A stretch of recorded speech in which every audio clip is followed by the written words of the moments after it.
101편 1절에서 8절 말씀까지 보겠습니다. 시편 101편 1절 말씀. 내가 인자와 정의를 노래하겠나이다. 여호와여, 내가 주께 찬양하리이다. 내가 완전한 길을 주목하오리니 주께서 어느 때나 내게 임하시겠나이까. 내가 완전한 마음으로 내 집안에서 행하리이다. 나는 비천한 것을 내 눈앞에 두지 아니할 것이요 배교자들의 행위를 내가 미워하오리니 나는 그 어느 것도 붙들지 아니하리이다. 사악한 마음이 내게서 떠날 것이니 악한 일을 내가 알지 아니하리로다. 자기의 이웃을 은근히 헛뜯는 자를 내가 멸할 것이요 눈이 높고 마음이 교만한 자를 내가 용납하지 아니하리로다. 내 눈이 이 땅에 충성된 자를 살펴 나와 함께 살게 하리니 완전한 길에 행하는 자가 나를 따르리로다. 거짓을 행하는 자는 내 집안에 거주하지 못하며 거짓말하는 자는 내 목전에 서지 못하리로다. 아침마다 내가 이 땅의 모든 악인을 멸하리니 악을 행하는 자는 여호와의 성에서 다 끊어지리로다. 아멘. 시편 101편은 표제에 보니까 다윗의 시라고 했습니다. 그리고 다윗이 언제 이 시를 기록했는가 보면은 8절에 보면은 여호와의 성에서 다 끊어지겠다. 악을 행하는 자는 다 끊어버리겠다는 얘기죠. 그러니까 그만한 권력이 있는 거예요. 다윗이. 그렇기 때문에 다윗이 왕이 된 이후에 기록한 시편이라고 할 수가 있습니다. 시편은 보통 많은 기도들로 이루어져 있잖아요. 근데 오늘 말씀은 기도라기보다는 하나님 앞에서의 자기의 그 다짐, 결단 이런 내용들로 보이죠. 내가 하나님의 인자와 성실을 찬양하리이다 이렇게 이야기하고 내가 하나님 앞에서 어떻게 하겠다. 내가 사람 앞에서 이렇게 하겠다. 내가 통치를 할 때에는 충성된 사람들하고 같이 하겠다. 거짓말하는 사람, 악을 행하는 사람, 교만한 사람, 이웃을 헐뜯는 사람, 그리고 뭐 사악한 마음이 있는 사람, 악한 일을 행하는 사람들하고는 내가 하지 않겠다. 그러니까 왕으로서 이게 결단하는 거예요. 그래서 시편 101편을 보면은 왕의 서원이라고 할 수가 있겠습니다. 그러니까 하나님 앞에서 내가 앞으로 이렇게 통치를 하겠다라고 이제 말하는 것이죠. 또 이제 이것을 노래한다는 얘기는 이제 백성들에게 들어라 이런 말이죠. 나는 이스라엘의 왕으로서 하나님과 사람 앞에 이렇게 할 것이다 라고 하는 일입니다. 요점을 정리하자면 내가 하나님을 찬양하는 데에 앞장설 것이고 내가 하나님의 어떤 모습을 찬양하면 인자와 정의, 하나님의 사랑과 그의 정의를 찬양하고 그다음에 그와 같이 내가 통치할 것이다 라는 것을 서원하고 다짐하는 그런 기도라고 할 수가 있겠습니다. 다윗이 이제 그가 하나님의 성품에 대해서 또 하나님이 다스리시는 통치의 스타일을 보면 다윗이 느낀 것은 그가 참 인자하다는 것과 그리고 그가 굉장히 정의를 행하시는 분이라는 것을 그가 경험한 것이죠. 다윗이 이제 일생에 거쳐서 왕이 되는 여정이 꽤 길지 않았습니까? 그리고 왕이 된 이후에도 그가 하나님을 겪은 일이 있습니다.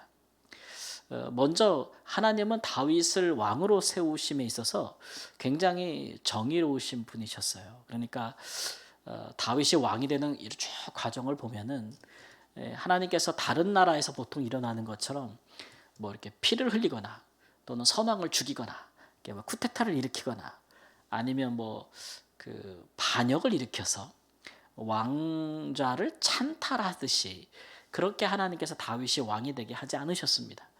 그가 소년 때 그의 머리에 기름을 부으셨고 그가 이제 적어도 공적으로 30세는 돼야 이제 직무에 나가잖아요. 그러니까 왕이 될 때까지 그를 계속 연단도 하시고 그 다음에 사울이 하나님을 버려서 하나님으로부터 그가 버림을 받았을지라도 다윗이 왕이 되기까지 다윗이 불의를 행하거나 그 살인을 함으로써 왕이 되지 않고 하나님께서 다윗을 왕으로 세워주셨다는 때가 이르기까지 그걸 모든 백성들이 다 알기까지 10년의 기간이 필요했습니다. 그러니까 하나님은 굉장히 정의롭게 다윗을 왕좌에 세우셨기 때문에 그런 일들에 대해서 누구도 이 왕위는 다윗이 왕이 된 것은 이것은 잘못된 일이다라고 말하지 못하도록 그래서 결국은 그가 유다의 왕이 될 때도 또 이스라엘 12지파의 왕이 될 때에도 각 지파의 장로들이 다 그를 모셔다가 왕으로 삼지 않습니까? 그러니까 그런 일들을 하게 하심으로써 하나님께서 다윗을 정당성 있게 그리고 정의롭게 이렇게 왕위에 세우신 것을 볼 수 있고, 뭐 그 과정에서도 하나님이 다윗을 많이 사랑하셨지만 다윗이 왕이 된 이후에도 그가 범죄할 때도 하나님이 그를 아주 버리지는 않으시고 그를 징계하고 또 책망하기도 하지만 다시 세우셔서 그를 회복하게 해주시는 그런 모습을 보아도 다윗이 왕이 되는 과정이나 왕이 된 이후에 그가 경험한 하나님의 성품은 굉장히 인자하시고 또 그러나 굉장히 정의로우신 분이라는 거예요. 사람은 이 두 가지가 균형 있게 발현하기가 쉽지 않습니다. 사람은 누군가를 사랑하면 정의를 잃죠. 그리고 정의로우면 사랑에 약해집니다. 그래서 사람은 이 두 가지를 서로 충돌하지 않게 다 충만하도록 실행할 수 있는 그런 지혜나 능력이 부족하죠. 사람은 어느 한쪽으로 치우치기도 합니다. 뿐만 아니라 사랑한다고 했다가 굉장히 미워하기도 하고 또 정의롭다고 주장하다가 자기가 불의에 빠지는 경우도 많고, 그러나 이제 하나님은 이 두 가지를 완벽하게 해내시는 분이란 말이에요. 그러니까 다윗이 보기에 하나님은 정말 완전하신 분인 거예요. 특별히 그가 이렇게 통치하는 왕으로서 실제적으로 현실 속에서 나라를 통치하면서 이 두 가지를 완벽하게 해낸다는 것이 얼마나 어렵다는 것을 그가 정말 느끼지 않겠습니까? 정말 강하게 느끼지 않겠습니까? 우리가 뭐 나라를 통치하진 않아도 그래도 우리가 이제 한 가정의 부모고 뭐 어디서는 무슨 어디에서는 우리가 뭘 하는 사람일 수가 있죠. 권한 있는 사람. 근데 가정에서도 보면 자녀를 굉장히 많이 사랑하면서도 자녀에게 굉장히 자녀들을 정의롭게 키우기가 쉽지 않다는 것을 아실 겁니다. 사랑하면 우리는 팔이 굽어지거든요. 그래가지고 잘못해도 잘못했다고 얘기를 안 해주거나 못하거나 그런 일들이 굉장히 많아서 자녀들이 그릇된 길로 갈 때에 우리가 그것을 제어하지 못하는 경우도 굉장히 많고, 또 반대편으로 잘잘못을 가리는 것은 참 잘하지만 허물을 용서해 주면서 끝까지 자녀를 또 품어주는 그 사랑에 있어서도 우리는 부족할 때가 많아요. 그러니까 가정을 다스릴 때도 그런데 한 나라를 다스릴 때 이 두 가지를 완벽하게 해낸다는 게 얼마나 어려운 일입니까? 그런데 우리 하나님은 그것을 아주 완전하게 하시는 분이에요. 그래서 그것이 완벽하게 이루어지는 것이 바로 예수님의 십자가예요. 십자가. 우리를 사랑하심과 우리의 죄를 심판하심이 두 가지가 동시에 다 이루어지는 게 예수 그리스도의 십자가에서 그것이 다 이루어짐으로써 그의 사랑도 만족하고 그의 공의도 만족하는 것이, 이런 지혜는 하나님의 통치 스타일이죠. 다윗이 그것을 잘 알기 때문에 오늘 말씀에도 보면 그 완전한 길로 행하고 싶습니다. 그 완전한 마음으로 나도 통치하고 싶습니다라고 2절에 말씀하고 있지 않습니까? 하나님 그런 마음 내게 주소서, 그 길을 내게 보여주소서라고 이제 간구하는 기도입니다. 그러면서 내가 하나님 이렇게 하겠습니다. 이렇게 하겠습니다. 악한 자, 교만한 자, 거짓을 말하는 자, 내가 그런 사람들하고는 같이 하지 않겠습니다. 하나님 앞에 충성하는 자들과 내가 함께 하겠습니다. 근데 여러분 이 기도가 뭘 하나님 앞에 달라는 게 아니고 내가 하나님 앞에 그렇게 하겠다고 자꾸 얘기하는 거예요. 그것도 우리의 기도란 말이죠. 근데 이제 우리의 기도를 우리가 계속 하나님 앞에 뭐를 달라고 하는 것으로만 기도라고 생각하면은 기도의 반쪽인 거죠. 기도는 우리가 하나님 앞에 뭔가를 주세요. 하나님 주옵소서. 이렇게 간구하고 요청하는 것이기도 하지만 기도는 또 하나님 앞에 하나님 내가 이렇게 살겠습니다. 내가 이렇게 행하겠습니다라고 서원하는 것이기도 해요. 그래서 제가 늘 강조하는 것은 뭐냐면 기도에는 반드시 우리의 서원이 담긴다라는 말입니다. 서원이 담긴다. 그러니까 우리가 무엇을 하나님께 구하면 그 구한 것에 합당한 삶을 내가 살아가겠다고 하는 서원도 함께 들어가는 것이다. 이렇게 이제 말씀을 드렸습니다. 예를 들면 이런 거죠. 하나님 내가 부자가 되게 해주세요. 기도할 수 있어요? 없어요? 기도할 수 있거든요. 못한다 그러면 말이 안 되지. 기도할 수 있어요. 하나님 내가 아주 옛날에 광고에 그런 게 있잖아요. 부자 되세요. 그렇게 있잖아요. 우리가 하나님 앞에 하나님 내가 부자가 되게 해주시오라고 기도할 수 있어요. 근데 그 말에는 하나님 내가 부자가 되면 이렇게 살겠습니다는 서원도 함께 담기는 거예요. 하나님 말씀에 부자는 어떻게 살라고 하는 말씀이 있어요, 없어요?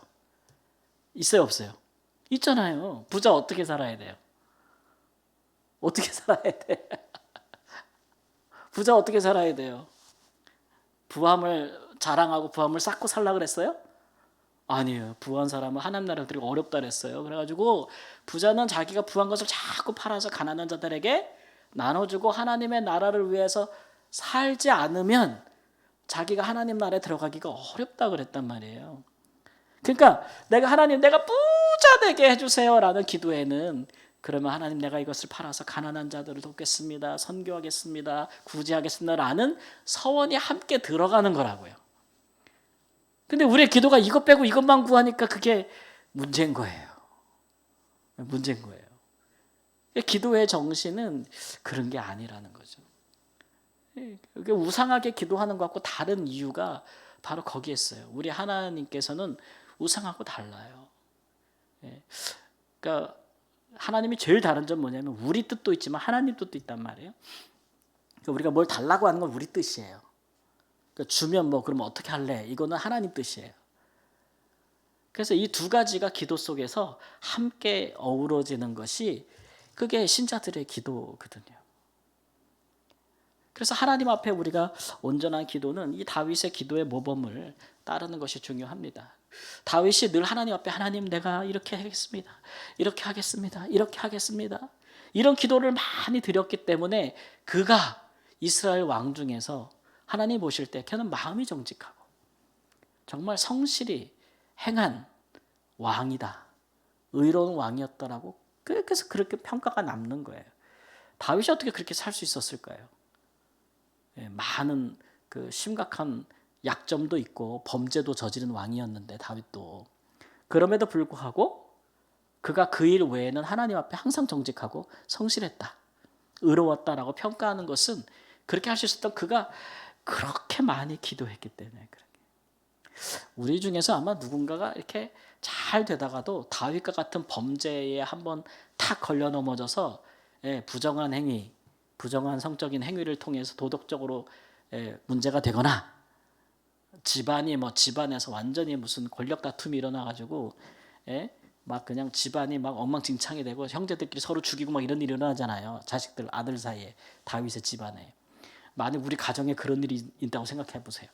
막 부모님들 사이에 막 그냥 관계가 다 깨지고 막 흔히 말하는 바람 펴서 가정이 두 쪽 나고 막 애들은 막 유산 싸움하고 막 형제들끼리 막 소송 걸고 싸우고 막 그런 가정 되면 그 가정이 서겠어요? 못 살 거예요. 못 살 거예요. 근데 다윗은 중년의 나이 때 그런 일이 일어났어요. 자기의 허물 때문에. 그러고 나서 다시 일어날 사람 별로 없어요. 그렇죠? 끝나겠죠. 근데 다윗은 철저하게 회개하고 하나님 앞에 그 죄를 용서받고 그 죄에 대한 대가를 다 짊어지면서 다시 일어나서 그의 중년 이후로 그의 말년에 이르면서 더 성숙하고 훌륭한 왕으로 평가를 받습니다. 그러니까 보통 일이 아니거든요. 그 전 이전으로 가도 소년 때 왕으로 부음을 받아서 왕이 되기까지가 유다 왕이 되기까지가 10년이고 유다 왕이 된 이후에 이스라엘 왕이 되기까지가 7년이에요. 그 험난한 세월을 견디고 이겨냈던 그 힘이 어디서 나왔겠습니까? 그것은 기도에서 나오는 것인데 하나님 앞에 뭐라고 달라고 기도하는 거에 족한 것이 아니고 스스로를 하나님 앞에서 다 헌신해 이게 하나님 내가 이렇게 하겠습니다. 이렇게 하겠습니다. 이렇게 하겠습니다. 헌신하는 기도를 하는 거예요. 왜 우리가 그런 기도를 드려야 되냐면 우리 의지가 약해요. 우리 의지가 약해. 그래서 하나님께 그렇게 해달라고 도와달라고 의탁하는 거예요. 하나님 내가 정말 악한 사람들하고 내가 엮이면 안 되겠습니다. 나 악한 사람들 내가 다 쫓아내겠습니다. 거짓말하는 사람 내 밑에 신하로 두지 않겠습니다. 이런 말 하잖아요. 예. 이런 말을 자꾸 하는 이유는 그런 것들을 하나님이 도와주지 않으면 내가 못한다는 게 깔려 있는 거예요. 사람이 그렇게 행할 만한 지혜와 능력이 없다는 거죠. 그리고 또 그렇게 계속 기도함으로써 항상 다윗의 마음이 그 기도의 내용에 가 있어요. 여러분 우리가 기도라는 게 그런 유익이 있잖아요. 내가 무엇을 계속 기도하면 그 기도가 내 마음의 열매로 맺혀요. 그래서 무엇을 기도하는지가 굉장히 중요한데 이렇게 하나님 주님의 길을 내게 보여주세요. 주님의 마음으로 내가 그 길을 행하겠습니다. 하나님처럼 내가 통치해 보겠습니다. 계속 하나님 앞에 이렇게 서원하는 기도를 하잖아요. 그럼 마음이 늘 거기에 가 있는 거예요. 하나님 앞에 하나님 나는 악한 사람과 짝하지 않겠습니다. 막 기도하는 사람이 늘 기도하면 악한 사람과 함께 동행하기가 쉽겠냐고요.